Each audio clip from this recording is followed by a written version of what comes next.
E no vídeo de hoje nós vamos falar 5 detalhes que todo colecionador de disco de vinil tem que lidar. Depois da vinheta.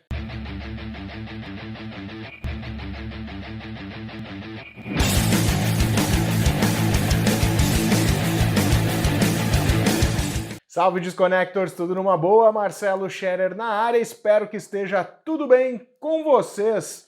É o seguinte, galera, todo colecionador de disco aí passa por alguns pequenos problemas, né? Eu não diria problemas, mas pequenas coisas que acontecem em suas coleções, seja na hora de adquirir um disco, na hora de guardar, na hora de receber um disco. E são esses detalhes que eu julgo detalhes justamente porque eu sou um colecionador de disco de vinil e não entendo que sejam grandes problemas, apesar de que em muitas vezes isso nos aborrece. Mas são pequenos detalhes que todo colecionador de disco de vinil tem que lidar no seu dia a dia, cara. Se você é um cara perfeccionista, talvez a mídia, né, o disco de vinil não seja a melhor coleção para você. Você pode optar aí pelos CDs, né? Isso porque são pequenos detalhes que acontecem no colecionismo, seja na hora de enviar um disco, na hora que você está recebendo, ou mesmo quando você abre um disco, que podem te irritar muito neste caso, assim, né? Se você então é muito detalhista, eu aconselho a mudar de mídia, cara. Não tem problema aí, todas elas são muito boas, tanto falando aí a questão de áudio, né? E aí vai depender muito da experiência que você quer para você. Então vamos lá, cara. Detalhe número 1, a capa, cara. A capa aqui ela pode receber pequenas avarias. Este aqui no meu Ghost, por exemplo, eu comprei zerado, mas ela tá ali, ó, rasgadinha, porque o disco pegou no transporte ou mesmo no armazenamento lá na fábrica e ela acaba rasgando. Isso é super comum, não foi só nesse Ghost, eu tenho outros vinis aqui que acontece isso com a capa, cara. O disco é aquela ponta ali, o canto dos discos, né? A ponta do disco, desculpa, né? Porque canto não existe, ele é circular, mas a ponta do disco ela é muito afiada e ela pode acabar rasgando aí, como você pode ver ali a capa. Uma outra avaria muito comum, cara, é quando o plástico é muito apertado. Tá aqui esse do Metallica, ó. Do Metallica aqui ele tá amassadinho, né? Então é o seguinte, cara, essas pequenas avarias podem acontecer mesmo em discos novos, como foi esse caso. Então, se você é muito perfeccionista, talvez você possa ter uma grande irritabilidade com isso, né, cara? Eu, como sou um colecionador mais tranquilo neste sentido, né? Eu gosto, obviamente, de manter a minha coleção limpa, guardada e coisa e tal, higienizada, mas nesse sentido isso acaba não me afetando muito. Como existem muitas pessoas perfeccionistas, vai acabar não sendo uma boa mídia para você. Detalhe número 2, cara, os discos podem vir, mesmo que de fábrica, um pouco empenado, cara. Mas eu digo um pouco, né? Obviamente não vai ser aquele disco que vai estar um arco, mas ele vai ter uma variação ali quando tu estiver tocando a agulha em cima, você vai perceber que ela vai dar uma variada. O que é importante neste caso aí? É que o disco ele toque normalmente, né? Que ele não pule o braço, né? Que não dê nenhum tipo de barulho, mas que ele toque normalmente. Então isso pode acontecer, né? Pode ser um armazenamento errado vindo da própria distribuidora, né? Da própria fábrica, né? Ou mesmo durante o caminho ele pode ter armazenado. Como é um plástico, né, aquilo ali é muito sensível, então ele tem a tendência a se jogar. Mas o que é importante neste caso é que o disco, na hora de pular, seja apenas uma ondulação e não um pulo mesmo, né? Não fique aquele buraco, né, jogando o braço para cima e descendo, que você consiga ouvir perfeitamente. Vou deixar uma imagem aí para você ver como é que tá esse meu Ghost, que foi o que aconteceu, né, cara? Esse Ghost eu fiz a aquisição, desculpa, esse Ghost não, esse Gojira, né?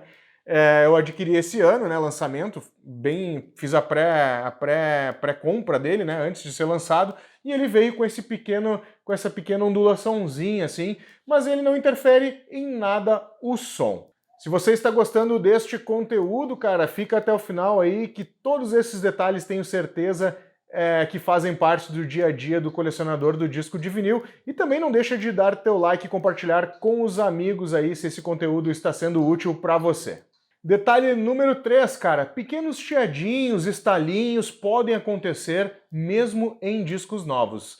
Afinal, cara, a gente está falando de disco de vinil. Se você quer uma experiência sem esses estalos e sem esses pequenos barulhinhos e ruídos que acontecem mesmo em discos novos e zerados, você pode optar pelo CD, né, cara? O CD ele é digital. Aqui a gente está falando de uma mídia analógica. Então a gente tem o contato da agulha com o disco, né? E aquilo ali pode gerar, sim, né, algum tipo de estalo. Sempre tem um ploquezinho aqui, um chiadinho a mais lá entre as faixas, numa descida onde a música fica um pouco mais baixa em termos de som. Pode acontecer, sim, de ter esses pequenos chiados, esses pequenos ploques, né? Esses plique-ploques ali que ficam rolando no áudio. Então, se você não é tolerante a estas coisas, tá tudo bem, cara. Existem mídias digitais, como o CD, que vão garantir uma audição, neste caso, mais limpa, sem esses pequenos ruídos lhe incomodando. Um ponto aqui, cara, é que esses pequenos chiados aí, para muitos, como eu que sou colecionador, eles são detalhes, na realidade, né? Eles são muito mais que detalhes, eles fazem parte do charme do disco de ouvir, do charme de ouvir um disco de vinil, né, cara? Então, assim, são pequenos chiadinhos, obviamente eu não tô falando de um troço que fica impactando o som, né, que estrague o som, mas coisas poucas, assim, leves, e que aquilo ali faz parte do charme de ouvir um disco de vinil.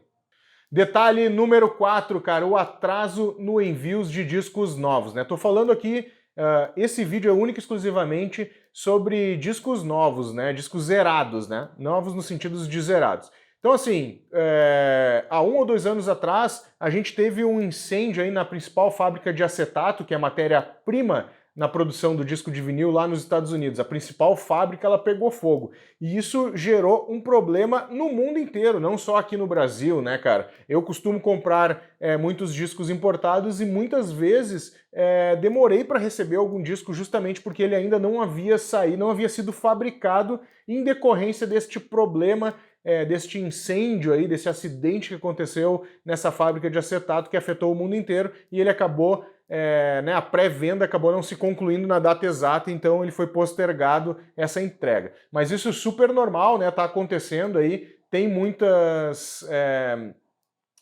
discos que estão ficando atrasados justamente por este caso, cara. A gente teve um atraso recentemente aqui no Brasil, que é com a banda Angra, né, eles relançaram Angels Cry, ele era para ter sido enviado, né, sido saído de fabricação lá em maio e nós estamos agora nós estamos no meio de novembro e muito possivelmente vai chegar ali pelo meio de dezembro, foi o que a banda comunicou, né, para nós compradores, que esse disco vai chegar mais no final do ano. E isso tudo em decorrência deste incêndio que aconteceu nessa fábrica de acetato, a principal matéria-prima na produção do disco de vinil. Detalhe número 5, cara, se você ficou até aqui, não deixa de assistir os outros vídeos que eu vou colocar no final deste vídeo, vou deixar ali um videozinho rolando, e se você não é inscrito no canal, também te inscreve.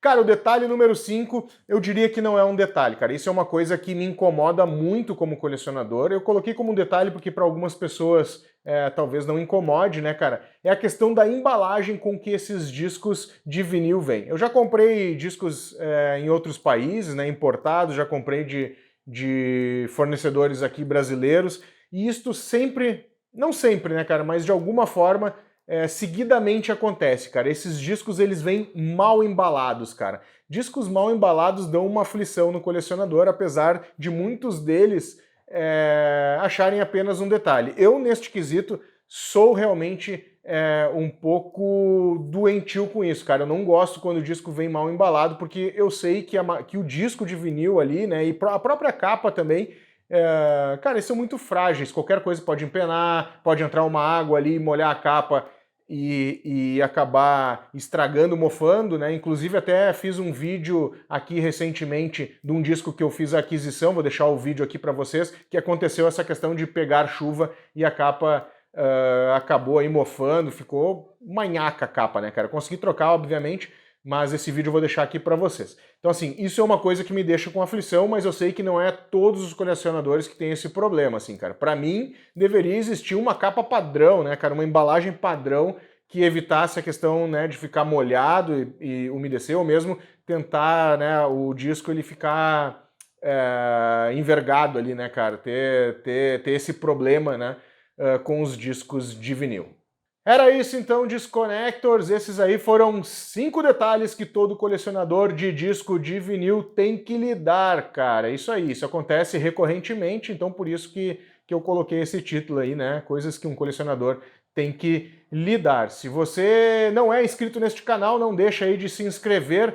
Também lembrando aí que a Disconnect é uma plataforma que conecta vendedores a colecionadores. Se você tem alguma coleção de disco em casa parada, você pode vender por lá, te cadastra o seu catálogo, ou mesmo se é vendedor também te cadastra por lá. Ou se você é colecionador, dá uma passadinha por lá para ver se não tem algum item que você não tem na sua coleção. A gente vende por lá tanto vinil, DVD, CDs, camisetas, enfim, várias coisas relacionadas ao músico, né? A música é totalmente nichado para o mercado de música. E a gente se vê no próximo vídeo.